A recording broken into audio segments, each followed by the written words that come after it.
Hey folks, just want to do a quick video today about how we get our internet access.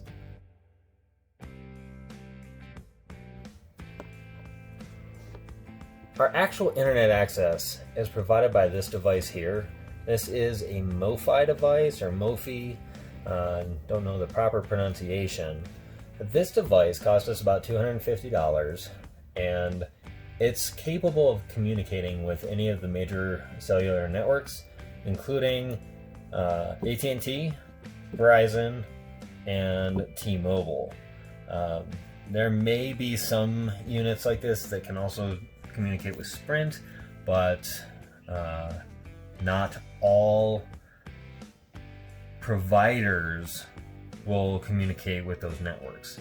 The way this works is when you purchase this and you purchase a package from a provider, the providers are network aggregators, and they basically give you a lease to a business line, and you're paying for just like a portion of that lease.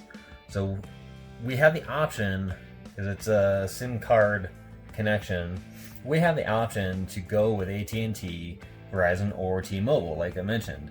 Now, we chose AT&T because the signal here where we stay most of the year is the least expensive, and also it's monthly. So if we're going to go somewhere where AT&T isn't so good, we can get that other SIM card, switch it over really easy, and go to one of the other providers. This functions as both the modem and a wireless hub, wireless router, and also there's some LAN cable connections in the back. Now, sometimes we're further away from a connection that is solid, so we have an additional antenna. This antenna is from Weboost, and we chose the Weboost Drive 4G-X. Basically, this was the one that's the most effective for us because we can actually use it en route.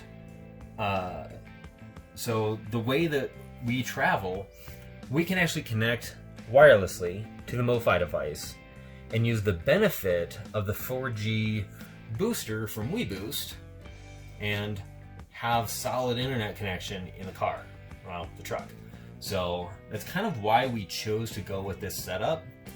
Now, we are using, for our provider, UnlimitedToGo. This is not a sponsored video. UnlimitedToGo is who we chose to purchase our service from. There's other providers out there as well, similar pricing structures and similar accesses, but we've been happy with this connection so far. The only time that we didn't have signal was one time we were in Gunnison, Colorado, and pretty much there's no mobile connectivity once you get out. There's a reservoir out there called Blue Mesa Reservoir. Once you get out towards the reservoir, connection does not exist for any provider, and that's verifiable through service maps and things like that. Now, obviously, this looks like I'm really close to the ceiling. What happens, Todd, if you need to reset your router? I put in a switch. Boom. Turn it off, wait a couple of minutes, and I have this wired up to both the router and the booster. Now, both of these are capable of running on 12 volts. So this switch that I installed is a 12 volt switch.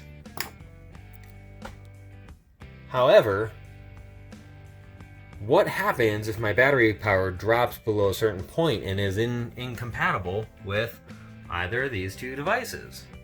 Well, I had to have a solution for that. Behind our television, I installed a power conditioner, or well, a power modulator. I forget the actual technical term for this, but basically it takes any range of voltage between, I think, 9 volts and up to 18 volts.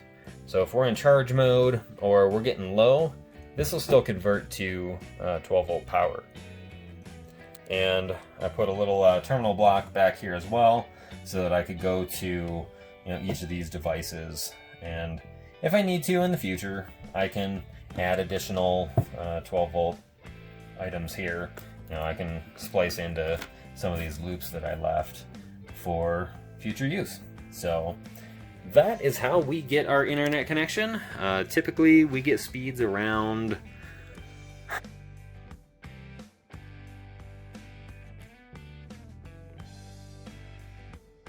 I can work effectively. Uploading these videos works just fine.